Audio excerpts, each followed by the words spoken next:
jugé bon de chasser Adam et de lui dire quitte le jardin. Tu n'es pas digne de rester dans ce jardin. Va dehors. Va cultiver la terre. Tu mangeras à la sueur de ton front. Maintenant écoute, je vais te dire. La terre là que tu vas cultiver, ça va te produire des épines premièrement. La malédiction commence. Par là nous comprenons que quand Dieu a créé les choses, il n'y avait pas encore des épines. Mais quand le péché est entré, la désobéissance, les épines ont commencé à entrer dans le monde. Et chaque fois quand tu cultives, tu verras qu'il y aura des épines qui sortiront dans le champ. Quand Dieu a chassé Adam, il ne s'est pas limité par là. Il a dit je te chasse. Pas seulement je te chasse, mais je t'empêche que tu ne puisses pas même aller à toucher à l'arbre de vie. Parce que l'arbre que tu avais mangé, c'était l'arbre de la connaissance du bien et du mal et de la mort. Mais comme tu l'as mangé, tu mourras certainement. Mais pour que tu ne meurs pas, la condition, c'est manger l'arbre de la vie. Alors l'Éternel notre Dieu, il a pris les chérubins, il les a vêtus des armes. La Bible dit ceci, l'épée flamboyante. On les a placés sur le chemin qui menait à l'arbre de la vie pour empêcher Adam à aller manger l'arbre de la vie qui vit éternellement. Adam s'est retrouvé dans les conditions. C'est devenu difficile pour lui. Il était obligé de faire quoi? De prendre sa femme et de partir. Et certainement il était mort. Il était mort. La Bible nous dit encore ici, c'est pourquoi l'homme quittera son père et il s'attachera à sa femme. Et tous seront un. Nous sommes dans les derniers jours. Dans les derniers jours, vous devez vous contenter de l'église là où on parle de la parole de Dieu, qu'on enseigne véritablement la parole de Dieu. Si vous vous amusez, vous vous embrouillez beaucoup plus, vous allez regretter comme Adam avait regretté. Parce que la Bible dit ceci. L'Éternel notre Dieu dit, l'homme quittera son père. Maintenant écoute dans la révélation. Quel est cet homme-là qui va quitter son père et qui va pouvoir s'attacher à sa femme qui lui devient une seule chair? Ici on nous parle du Seigneur Jésus-Christ. La Bible dit ceci. Il a quitté son père. Il est descendu sur la terre à cause de sa femme. Cette femme-là, la femme c'est l'église. La femme c'est l'église. Il est descendu sur la terre pour s'attacher à sa femme. Pour s'attacher à sa femme. Pour s'attacher à ta femme. Afin que Christ et l'église deviennent une seule chair. Deviennent une seule chair. C'est pourquoi l'église, elle est trop chérie par le Seigneur. Bien aimée par le Seigneur. L'église est l'épouse de Christ. Quand on parle de l'église, on voit la chérie propriétaire de Jésus. Mais il y a quelque chose. On ne peut pas épouser une femme si on n'a pas donné la dot. Parce que dans la loi, il est écrit, avant que tu puisses épouser, l'homme va devoir verser une dot pour épouser une femme. Mais quelle est la dot que le Seigneur Jésus avait donnée? La Bible me dit ceci. Jésus a dit ceci. Il est plus avantageux et il est aussi plus grand amour que j'éprouve pour vous en donnant ma vie à moi pour vous bien-aimés. Le Seigneur Jésus-Christ avait donné sa propre vie comme la dot a épousé l'église. C'était ça la révélation. Oh, l'épée flamboyante du chérubin, ça blesse, ça tue, ça détruit. Mais quand il est entré dans le chemin pour aller à l'art de la vie, il s'est senti découper la vie. On l'a frappé. C'est pourquoi la Bible me dit ceci. Par l'apôtre Paul, par les meurtrissures, le Seigneur Jésus-Christ, nous sommes guéris de toutes sortes de maladies. Ça, c'est la parole de Dieu. Pourquoi? Parce que l'épée de Dieu qui a été placée dans le chemin a été là et qui a découpé le corps de Jésus. L'eau et le sang sautaient à cause de son corps. L'eau et le sang sautaient. Et quand il était arrivé, il est expié. Et il a dit ceci. Tout est accompli. Tout est accompli. Tout est accompli. Il n'y a jamais eu, bien-aimé, un mariage sans souffrance. Il n'y a jamais eu, bien-aimé, un mariage sans souffrance. Jacob, avant qu'il épouse la Rachel, la femme de sa destinée, la femme de son étoile, il lui a fallu être esclave pendant 14 ans. Pendant 14 ans, une seule femme. Il a travaillé doublement pour avoir cela. Ah, par là, nous comprenons quelque chose. Que le Seigneur Jésus-Christ, quand il avait ouvert le chemin, il est parti à l'arbre de vie. Et il a dit à la femme, maintenant ma femme, le chemin est vide. Le chemin est vide. Voici l'arbre de la vie. Voici l'arbre de la vie. Viens manger afin que tu ne meurs pas. Viens manger l'arbre de la vie afin que tu ne meurs pas. Je sais bien que tu avais mangé l'arbre de la connaissance du bien, du mal et de la mort. Et maintenant tu as été chassé. Aujourd'hui, moi, j'ai payé la dot. J'ai payé mon corps. J'ai payé mon sang à cause de toi. Viens maintenant manger. Viens maintenant manger. C'est pourquoi l'apôtre Paul, il est de nous dire ceci. Il n'y a pas de condamnation pour tout celui qui est à Jésus. Parce qu'il ne mourra pas. Parce qu'il a déjà touché à l'arbre de la vie. La Bible dit ceci. En péchant Adam a touché à l'arbre de la vie. Afin qu'il ne puisse pas vivre éternellement. C'est pourquoi le Seigneur Jésus-Christ est venu nous donner l'arbre de la vie. Afin que nous puissions vivre éternellement. Afin que tu vives éternellement. Afin que tu vives éternellement. C'est pourquoi on dit ceci. Accepte le Seigneur Jésus-Christ. Tu seras sauvé. Toi et toute ta famille. Et toute ta famille. Merci Seigneur Jésus. Avant sa mort, dans le temple, il y avait une voile. Cette voile-là empêchait les gens de voir l'expiation du péché commence à monter. Et pour y entrer, c'était une seule fois par année. Une seule fois. Mais le jour de sa mort, après quand il a crié, Eloi, Eloi, lama sabakatani. Eloi, Eloi, lama sabakatani. L'arbre de la vie. Quand il avait crié cela, oh, quand Jésus a crié cela, il avait rendu l'âme. Il avait dit ceci.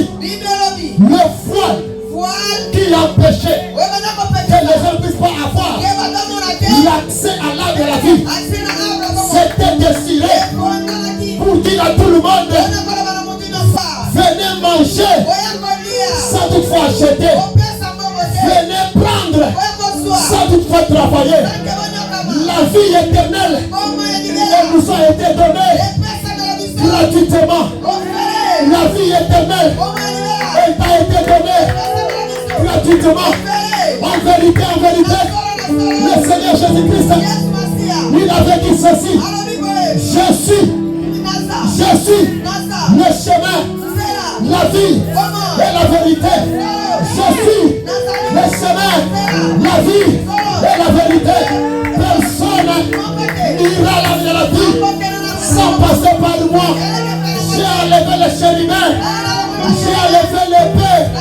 Si tu veux voir l'épée, tu dois passer par moi. Ce matin, je suis venu dire à l'église, vous voulez voir l'épée, passez par le Christ. Celui qui est l'arme de la vie, celui qui est l'arme de la vie. Jésus a dit, je suis la vie, je suis la vie, je suis la vie.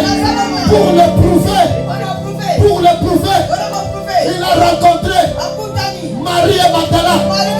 Et il a dit ceci, Marthe, Marie, n'étais-je pas dit, si tu me crois, tu verras la gloire de Dieu. Aujourd'hui ton frère vivra. Il est arrivé à la tombe. Il a dit ceci, Lazare, sors, parce que je suis la vie. Jésus-Christ contamine la vie. Jésus-Christ, il est l'arme de vie. Jésus-Christ, il est l'arme de vie. Jésus-Christ, il est l'arme de vie. Celui qui mange Jésus, il aura la vie. C'est pourquoi il a dit ceci. En vérité, je vous le dis, celui qui ne boira pas mon sang, celui qui ne mangera pas mon corps, il n'entrera pas dans le bon royaume. Il n'aura pas dans le royaume de Dieu. Bien-aimé dans le Seigneur, mangez le corps de Jésus, boire le sang de Jésus, représente l'arbre de la vie. Celui qui mange Jésus, il a la vie. C'est pourquoi je le répète encore, il n'y a pas de condamnation pour tout celui qui a Jésus en lui. Même si la famille te condamne, je suis venu te rappeler qu'il n'y a pas de condamnation pour tout celui qui a Jésus. Même si les sociétés te condamnent, il n'y a pas de condamnation pour tout celui qui a Jésus. Tu as la vie éternelle à toi. Tu as la vie éternelle à toi. Lève-toi et marche. Le paralytique, il était là parce qu'il n'était pas encore rencontré avec le Messie. Quand il s'est rencontré avec le Messie, le Seigneur l'a dit, prends ton lit et marche. Et il a pris son lit, il a commencé à marcher. Et quand on a posé des questions, pourquoi tu as de marcher, il a répondu, celui qui s'appelle Jésus, il m'a dit, prends ton lit et marche. C'est pourquoi je marche. C'est pourquoi je marche. C'est pourquoi je marche. Aujourd'hui, ce matin, je suis venu dire à l'église, allez dire à vos familles, allez dire à ton voisin, allez dire à la Bible Austina, que Jésus m'a dit, prends ton lit et marche. Prends ton lit et marche. Prends ton lit et marche.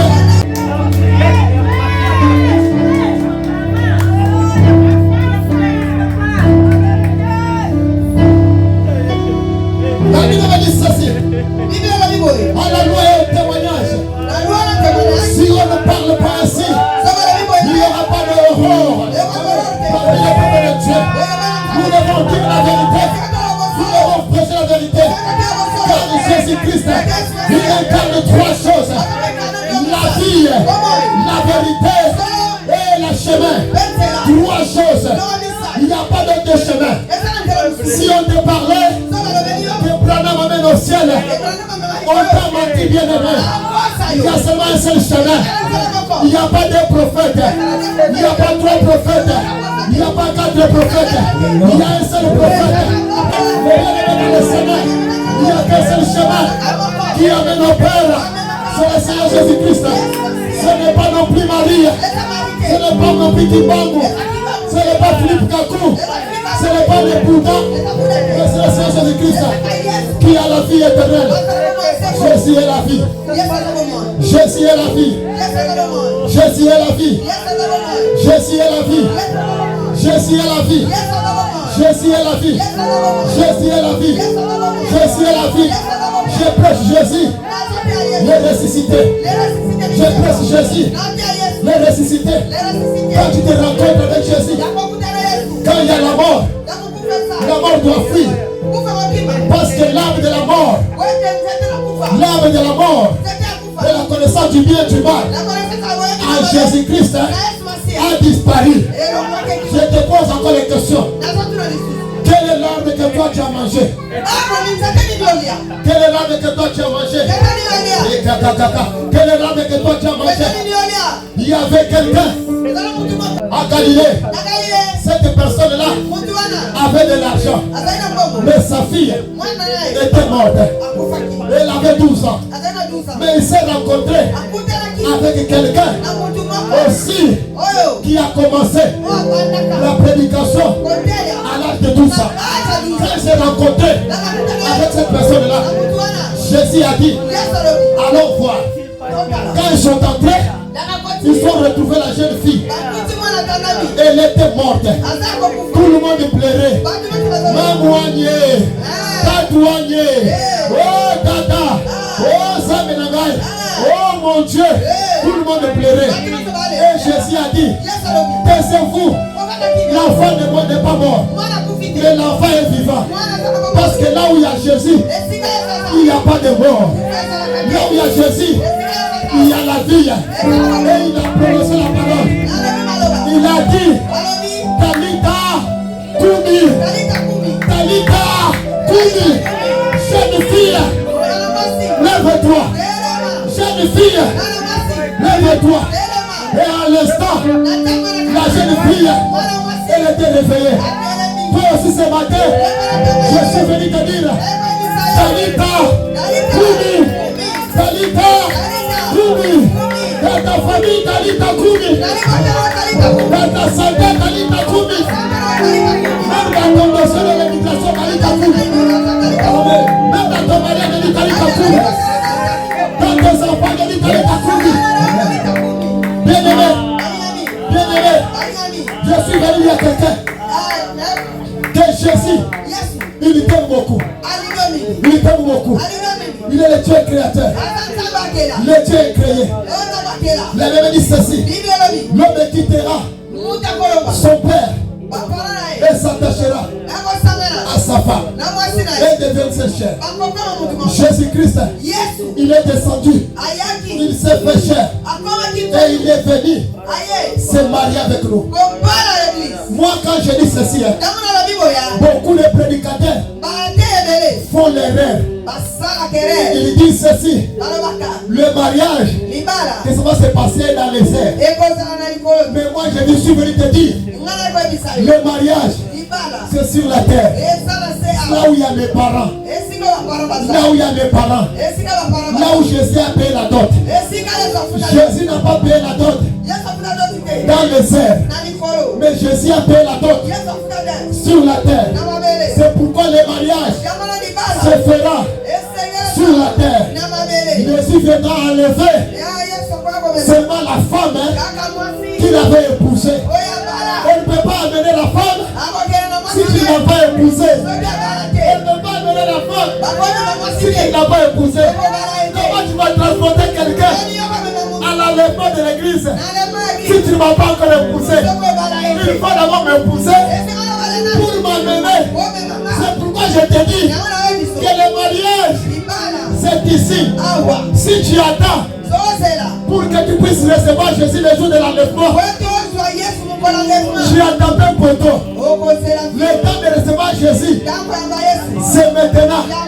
Le temps de recevoir Jésus, c'est maintenant. Le temps du mariage, c'est maintenant. Le jour de l'enlèvement, ça serait seulement viens au part. Le dilemma, c'est ici.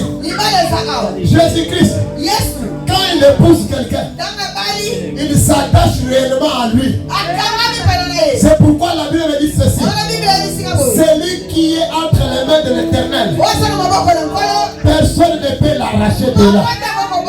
La forme de quelqu'un appartient à quelqu'un. Si tu veux avoir des problèmes, va toucher la forme de quelqu'un.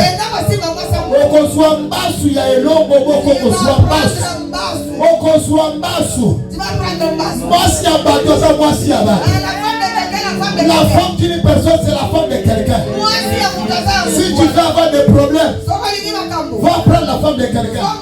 D'abord, la nature te condamne. La malédiction t'attrape sans savoir là où ça provient.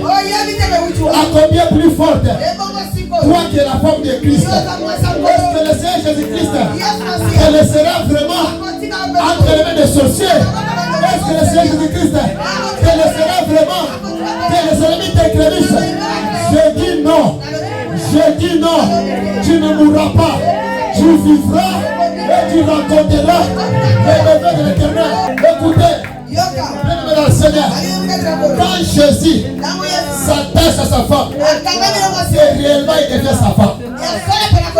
Réellement tu deviens la femme de Jésus. L'église devient réellement la femme de Jésus. Écoutez, un jour à Jérusalem, Jésus a enseigné les sacrificateurs. Les sacrificateurs assis là-bas. Jésus a commencé à les enseigner la parole de Dieu. La Bible dit ceci. Marie est venue. Il a envoyé les gens. Allez appeler Jésus. Dites à Jésus que son père et sa mère sont là dehors. On l'attend qu'il vienne avec ses frères. Et Jésus répondit, mes frères, ma soeur, mon père et ma mère, ce ne sont pas ces gens qui sont dehors, ce sont les gens qui sont ici à l'intérieur. C'est là qui écoute la parole de mon Dieu. C'est là qui écoute la parole de Dieu. Ce sont ceux-là de ma famille. Et bien dans le Seigneur, Jésus t'aime encore. Jésus t'aime encore. Le chemin est vide. Venez entrer. Venez prendre. Venez manger sans toutefois payer. Venez manger parce que Jésus a payé un grand prix. Vous avez la vie éternelle. Marchez comme les gens qui ont la vie. Agissez comme des véritables chrétiens. Parlez comme des véritables chrétiens. Parce qu'il a payé un grand prix pour vous. Levez-vous, nous allons prier. Qui t'empêche bien de Oh, merci Jésus.